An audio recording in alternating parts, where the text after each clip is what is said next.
Olá, hoje nós vamos fazer de uma maneira diferente a nossa apresentação aqui. Para mim está sendo essa agora a primeira vez, mas é sempre bom a gente colocar a importância de estar junto nesse momento da maneira que nós conseguimos, que é junto, porém de forma virtual.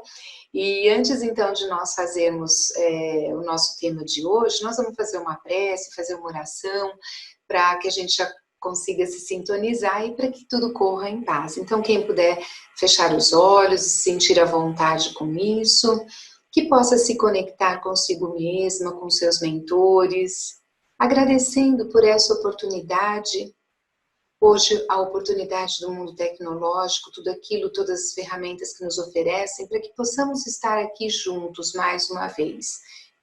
Que os nossos corações estejam abertos, que as nossas mentes estejam abertas para tudo aquilo que a espiritualidade sempre tem a nos oferecer.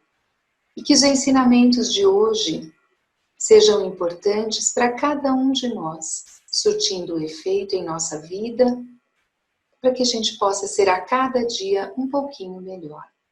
Que possamos ter então um encontro tranquilo, saudável, e de muita harmonia. Obrigada, Pai, e que assim seja. Graças a Deus.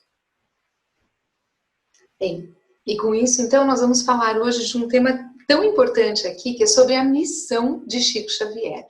E pensar sobre isso é pensar que a gente tem um dia, 2 dias, 3 dias inteiros para conversar de tão importante que foi essa missão do Chico Xavier aqui na Terra, né? E também de nós lembrarmos a missão de cada um de nós aqui. Então nós vamos falar um pouquinho, nós não temos, acho que nunca, tempo suficiente para falar de um trabalho tão importante, mas vamos lá, dar uma passada naquilo que nós consideramos bacana hoje aqui, tá bom?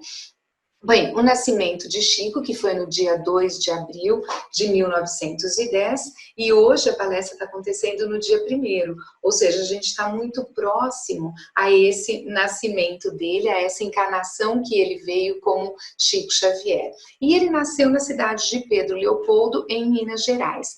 Essa foi a casinha onde Chico nasceu. E muitas vezes é interessante porque eu ouço as pessoas falando: nossa, eu queria tanto ser Chico, eu queria fazer o que ele fez, né?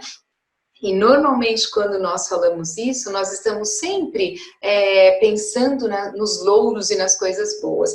Mas quando a gente olha essa casinha, a gente para e pensa assim: mas será que essa era a casinha que eu gostaria de ter nascido? Ou será que não?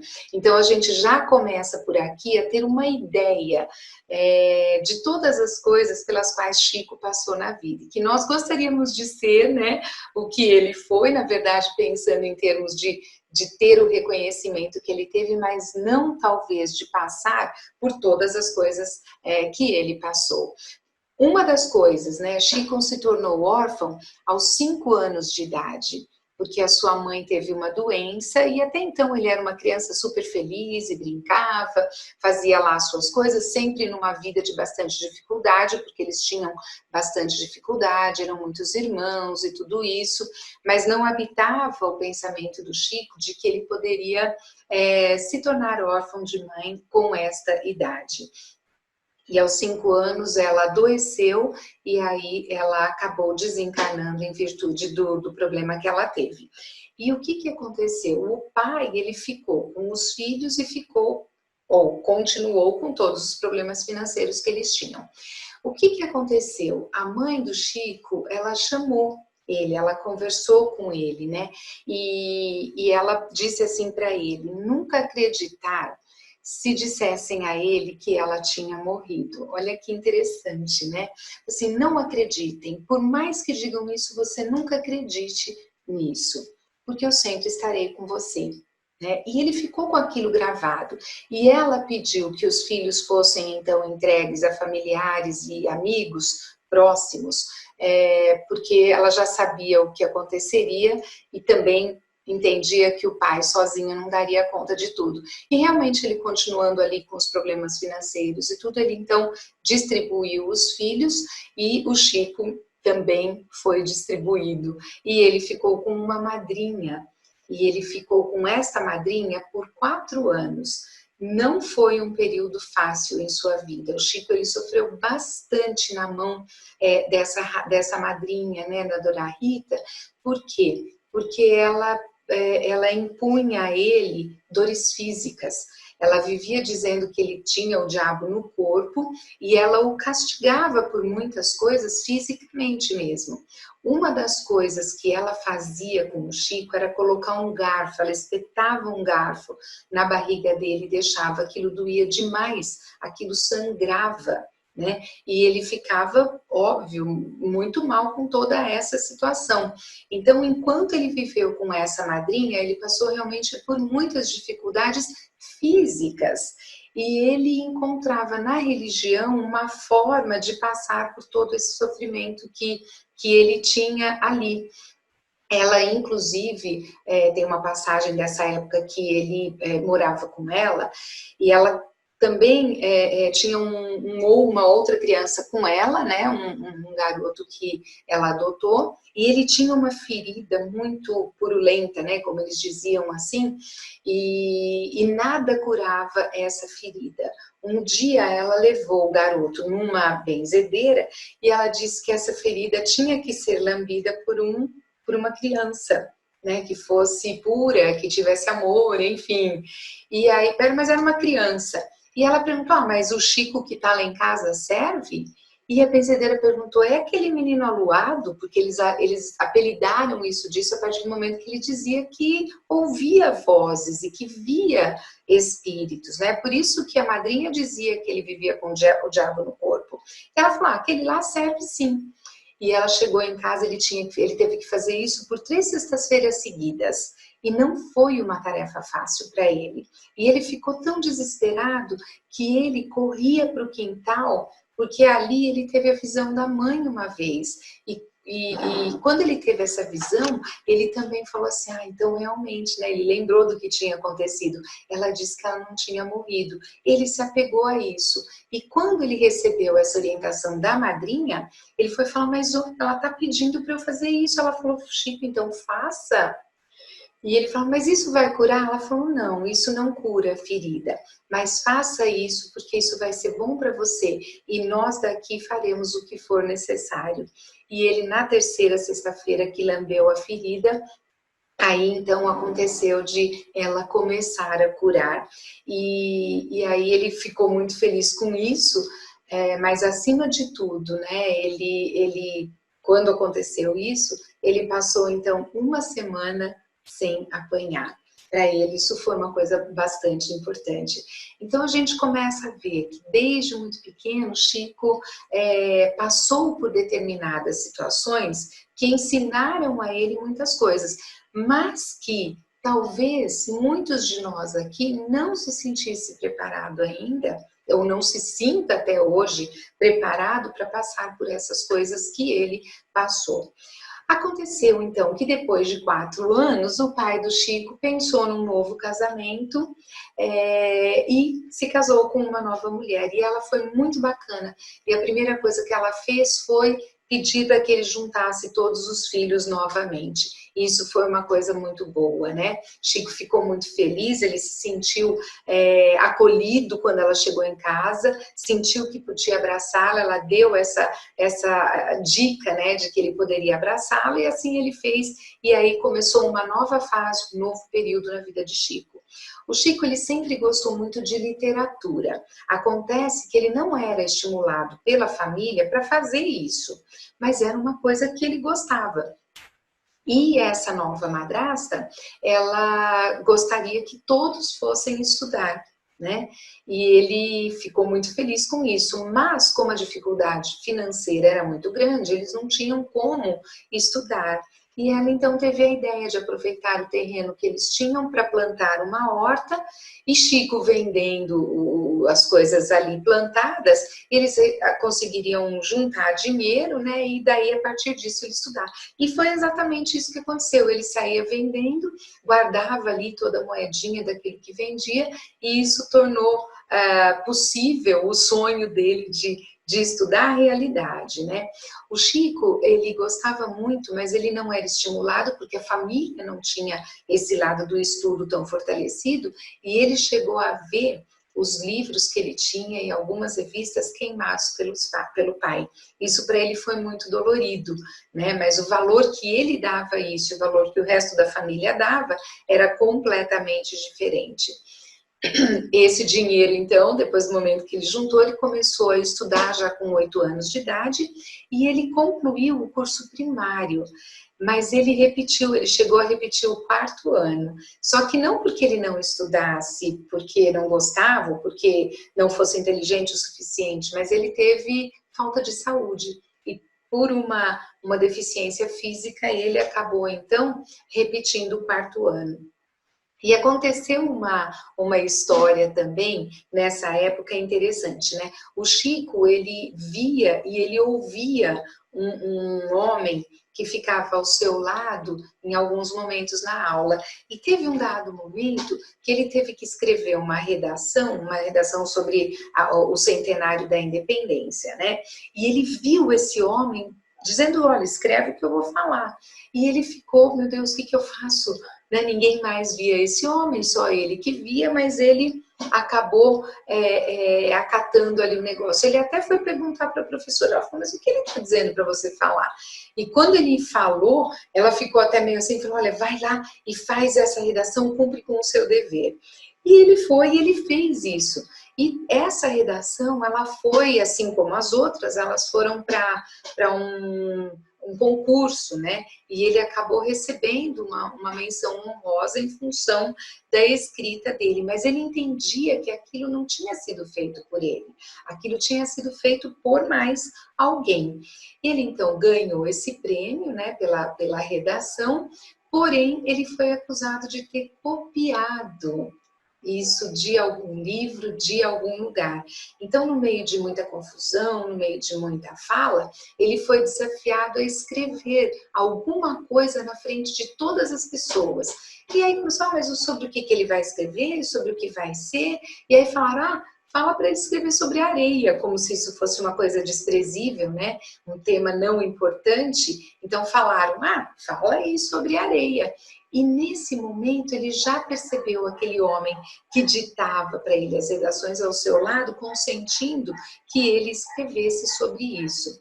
E a redação dele começou dessa maneira: meus filhos, ninguém escarneça da criação. O grão de areia é quase nada, mas parece uma estrela pequenina refletindo o sol de Deus. Então, a partir deste momento, as pessoas acreditaram que alguma coisa havia ali. Porque uma criança que tinha tão pouca idade, né, não poderia ainda fazer uma coisa tão grandiosa assim, que tivesse esse início. Mas, a partir daquele momento, não se falou mais sobre o assunto de ele enxergar alguém, de ter alguém ditando alguma coisa, e tocou-se a vida adiante, né? Então, são algumas peculiaridades da vida do Chico e já vão mostrando para a gente qual a missão que ele teve aqui, porque muita coisa sempre ligada à escrita, por exemplo, né? E tem um livro que se chama Chico Xavier por ele mesmo, que é esse que está aqui, e tem numa determinada parte, ele diz que existem 3 faces de Chico, e ele coloca como sendo o médium, o fenômeno e o santo. Então, são os 3 lados dele. O médium é o mais perfeito dos médiums, guiado pelo espírito superior de Emmanuel. Então, a gente vai começar a ver um pouquinho do que é a descrição de cada uma dessas faces de Chico Xavier. Então, olha, o mais perfeito dos médiuns, né? Foi uma pessoa que psicografou mais de 400 livros. A gente consegue ter uma ideia do que seja isso? Né? Mais de 400 livros é bastante coisa.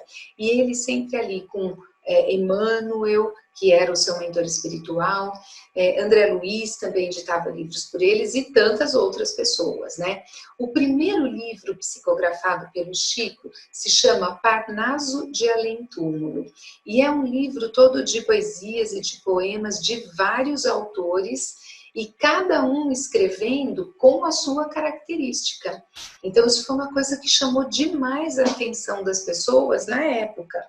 E ele, como médium, é descrito ali como sendo um homem escolhido para ser o tradutor entre o mundo dos mortos e o mundo dos encarnados. Então, André, o Chico Xavier, ele teve um papel muito importante em trazer informações para a gente deste mundo espiritual, da forma como funciona, do que acontece lá, para que a gente pudesse ter esse contato maior e compreender que esse intercâmbio é feito em todos os momentos. E a psicografia é uma das formas que nos mostra o que é essa comunicação.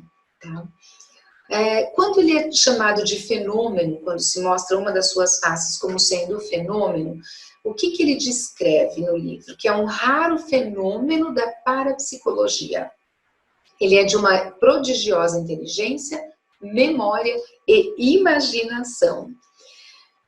Era Chico, aos 21 anos, né, só com o curso primário e tendo viajado para o lugar mais longe, sendo Belo Horizonte, ele trabalhando mais de 10 horas por dia, como é que ele podia fazer tudo aquilo?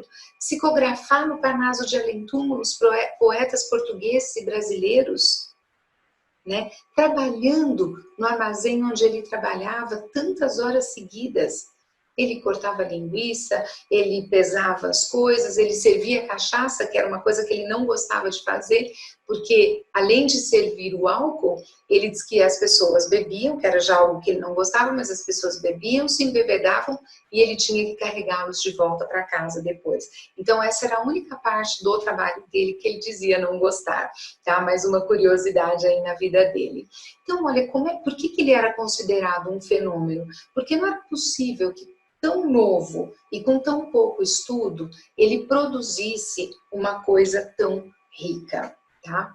E quando ele é chamado de santo, o que é que nós percebemos aqui, né? Ele trabalhou como operário, como a gente já disse, né? Como balconista, escriturário do Ministério da Agricultura, e ele a vida inteira trabalhou, se aposentou e vivia daquele pouco que ele ganhava, né?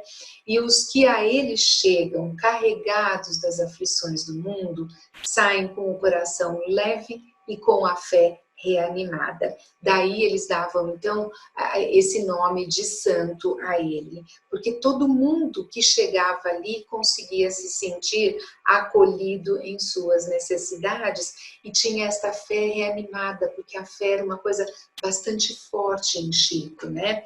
E as pessoas que querem a confirmação, por exemplo, da existência, né? Após a desencarnação, de pais, de filhos, de maridos, de esposas, eles iam até Chico para buscar isso. E quantos deles não receberam informação dos seus familiares, né? Através das cartas que ele escrevia dos jovens, consolando tantas mães, fazendo com que tantas mães compreendessem o que era esse acontecimento da desencarnação e que existe uma vida após a vida. Então isso fazia toda a diferença na vida da pessoa. Dava a ela um novo objetivo, porque a partir do momento que há uma compreensão daquilo que aconteceu, então a pessoa também colocava um outro objetivo na sua vida e ela muitas vezes trazia outras mães a esta mesma compreensão, a este mesmo entendimento. Então as pessoas se sentiam muito mais vivas a partir disso e com objetivos na vida. E isso era o que fazia toda a diferença. Tá? Em Chico, há uma capacidade, olha só que linda essa colocação que eles fazem, né? Uma capacidade ilimitada de amar e a sua certeza de que trata realmente com os espíritos. Então, tudo isso fazia com que as pessoas fossem até o Chico e mesmo algumas pessoas céticas, a partir do contato que tinham com ele, elas se transformavam, porque a fé dele era tão grande, a certeza da comunicação que ele tinha com os espíritos era tão grande, e a sua capacidade de amar era tão gigantesca, que as pessoas não tinham como não se sentir envolvidas por todo aquele amor e mudar, então, o seu posicionamento. E aí, num dado momento, eles dizem assim no livro: ninguém pode vê-lo como impostor. E olha o porquê. A menos que a impostura pudesse ser também astuta forma de santidade. Essa definição aqui é muito bacana sobre o Chico, né? Porque não tem como enxergá-lo como um impostor. E olha que ele foi muito colocado na parede para ver se ele caía em contradição, para ver se aquilo que ele fazia era uma farsa, mas as pessoas não conseguiam fazer isso. E pelo contrário, aquelas que chegavam com nomes falsos para colher informação e depois devolver alguma coisa a ele, né? Essas pessoas depois recebiam até dedicatórias em livro com o nome real delas e não com o nome falso com que ela tinha se apresentado para poder desmascarar o Chico. Então são muitas coisas que aconteceram na vida dele, que as pessoas foram realmente testando ele para ver se ele se mostrava uma farsa, mas não tinha como. Né? E a gente percebe que a missão dele vai se fazendo presente em todas essas coisas também. Por quê?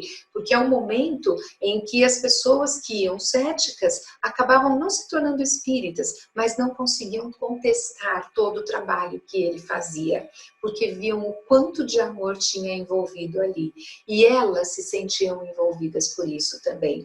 Isso é parte da missão de Chico, né? De fazer com que as pessoas se sentissem amadas, de fazer com que as pessoas, a partir do contato com o trabalho dele, com aquilo que ele escrevia, que ele psicografava, com a sua forma de ser, que as pessoas conseguissem levar isso adiante, fazendo uma divulgação da própria doutrina e espalhando o amor por onde fossem também. Então, quando se pergunta qual a missão de Chico, olha em quantos exemplos nós estamos vendo aqui que a sua missão ia se mostrando presente e se espalhando pelo país. Qual a missão de Chico? Tem um livro que é do Marcel Souto-Maior, que é um jornalista, que é inclusive baseado no livro dele, que foi feito o filme de Chico, né? E ele tem um outro livro, que é esse daqui, que se chama As Lições de Chico Xavier, para quem acredita e para quem quer voltar a acreditar. Ele sempre se colocou, Marcel, como sendo um jornalista. Então, o trabalho dele é levar a informação. O trabalho dele não é se tornar espírita e ser um admirador do Chico como um espírita, virar um fanático, nada disso.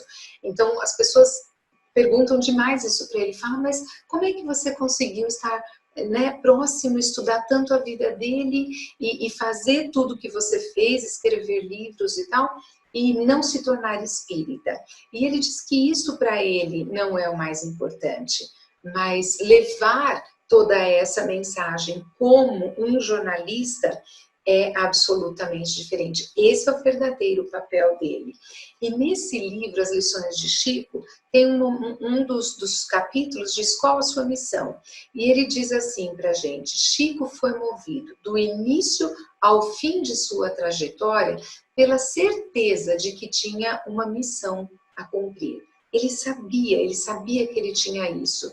E ele o tempo todo era motivado por esta certeza. E ele diz assim: sua fé nesta missão era tanta que ele abriu mão de tudo na vida.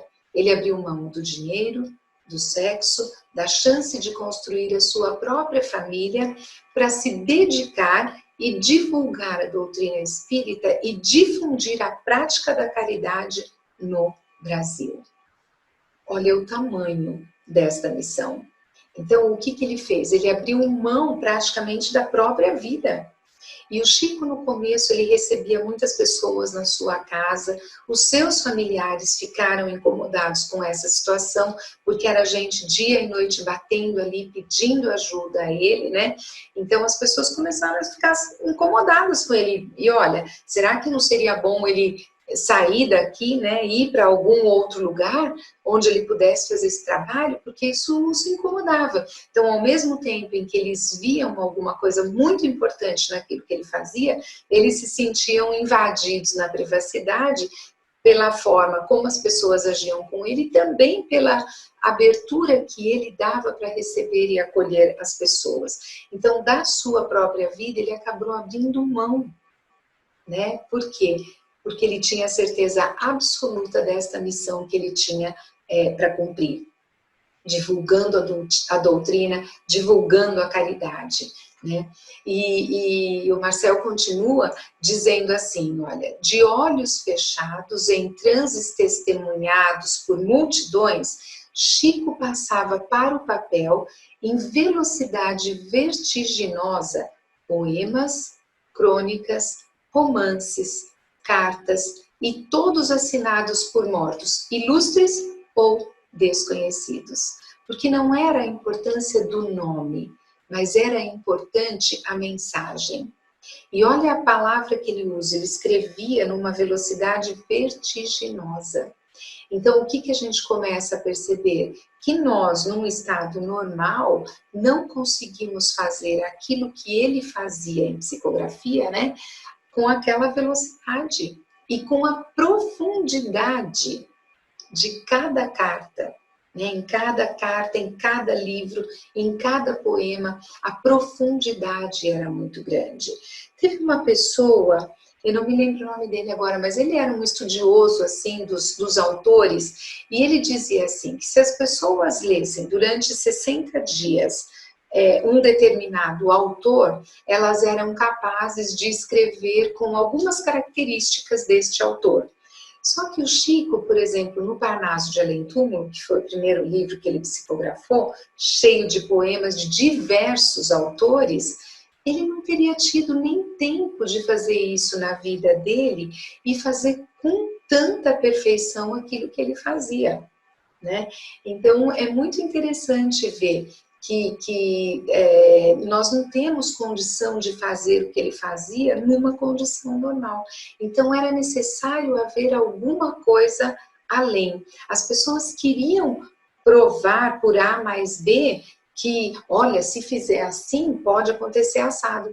Mas, na verdade, não era a realidade, porque quando eles começavam a analisar um pouco mais, eles viam que isso não era possível. Então, por mais que eles tentassem, eles não conseguiam provar que qualquer outra pessoa conseguisse fazer aquilo da forma como o Chico fazia. E ele fazia, olha, como ele coloca aqui, olha, normalmente essa era a posição, né? Ele fazia assim, só fechava os olhos, né? E ele era assistido por muitas pessoas, e sempre daquela mesma maneira, ia ali, escrevendo, escrevendo, escrevendo. No começo ele escreveu muitas coisas e essas coisas não eram assinadas, que era justamente como um treino para ele e também para que ele não ficasse envaidecido por nomes conhecidos. Depois isso começou então a acontecer e aí ele já sabia que ele não tinha que ter nenhuma vaidade por isso e ele tinha plena consciência de que tudo que ele escrevia não era escrito por ele, tanto que ele nunca ficou com nenhum tostão de nada daquilo que ele escreveu, porque ele dizia, isto não é meu, né? Eu sou apenas o veículo, então todo o dinheiro arrecadado pelos livros, que são mais de 400 livros, só livros, né? São mais de 400, isso sempre foi para obras de caridade, tá? E tem uma fala também que diz assim, quanto mais nos entendemos no serviço espiritual com o público, menos nos pertencemos. Isso significa que uma pessoa ela é desapropriada da própria vida, porque ela vive para o outro, né? Então o Chico ele abriu mão, como a gente falou agora há pouco, de tudo aquilo Por quê? Porque ele foi desapropriado da sua própria vida por todo este compromisso que ele tinha com o plano espiritual, servindo, trabalhando para o próximo. Então, nós falamos, queria tanto ser Chico, mas nós estamos prontos para sermos desapropriados da nossa própria vida? Olha o quanto a gente precisa pensar, não é mesmo? O Marcel Souto-Maior, ele sempre deixa algumas perguntas nas suas palestras. Uma delas é assim, ele pergunta para as pessoas, qual é a sua missão aqui? E é a pergunta que nós vamos fazer para nós mesmos, qual é a minha missão aqui? A minha missão é criar filhos? A minha missão é escrever livros? Qual é a minha missão? E nós temos no nosso particular, no nosso mundo aqui particular, nós temos o quê? A nossa missão. Quando a gente diz criar filhos, a gente não está dizendo isso de forma alguma de maneira pejorativa, porque criar um ser, educar um ser espiritual é uma das tarefas mais árduas que existem na nossa vida. Porque nós estamos ajudando este ser, né, numa via de mão dupla, um ajuda e o outro também, então nós estamos servindo e oferecendo oportunidades para que esse ser espiritual evolua, cresça, e neste momento nós dois fazemos isso ao mesmo tempo, tanto aquele que ensina quanto aquele que está sendo ensinado. Existe uma troca nisso, então é uma tarefa árdua educar um ser espiritual. Escrever livros, outra tarefa árdua. Qualquer que seja a nossa missão aqui, ela é árdua para nós, tá? Então nós precisamos encontrar qual a nossa missão, porque uma resposta certeira, ela nos leva para frente e ela nos guia. É ela que dá um sentido, uma direção à nossa vida. Então, quando nós buscamos para nós a resposta à pergunta qual a minha missão aqui, nós olhamos também para Chico e começamos a entender cada vez mais qual foi a missão dele aqui. E foi uma missão sempre, né? Sempre. De amar, de trabalhar, e é assim que a gente vai buscar seguir a nossa vida também, espalhando amor e caridade e divulgando a boa nova. Então, se perguntarmos, vamos resumir o que é a missão de Chico aqui, é isso, é amor, é trabalho, é espalhar o amor e a caridade com a boa nova. E aqui é um cantinho do Chico, né? Aqui uma foto onde tem a cama dele, no quarto dele, e onde ele tinha uma parede com todas as suas boinas, né? Que era, a gente dificilmente via ele ali sem uma boininha, e ele tinha, era a sua parte de vaidade, ele dizia, ele tinha ali uma parede com as suas boinas. Então, quando nós perguntarmos para nós mesmos qual a nossa missão aqui, que a gente possa lembrar desta missão do Chico e ver o quanto disso nós podemos seguir e colocar em nossas vidas também. Então é isso, que nós possamos nos lembrar disso tudo e que possamos fazer, né, da trajetória da nossa vida uma trajetória baseada no amor, baseada no trabalho e seguindo aquilo que a doutrina espírita nos ensina sobre essa evolução como ser espiritual. Então, fica aqui o nosso recado para hoje. Nós vamos fazer então a nossa oração. E, mais uma vez, quem se sentir à vontade pode fechar os olhos. E a gente agradece a oportunidade de ter estado aqui juntos, falando um pouco sobre essa pessoa tão importante, que transcendeu a própria doutrina espírita. Ficou conhecido por e para todos, como um homem que trabalhou no amor, que ofereceu sempre o seu melhor, que divulgou o trabalho de Jesus de forma inspiradora e amorosa. Que possamos guardar em nossos corações esses ensinamentos e encontrarmos qual a nossa missão, fazendo assim a nossa caminhada evolutiva. Obrigada, Pai, e que assim seja. Graças a Deus.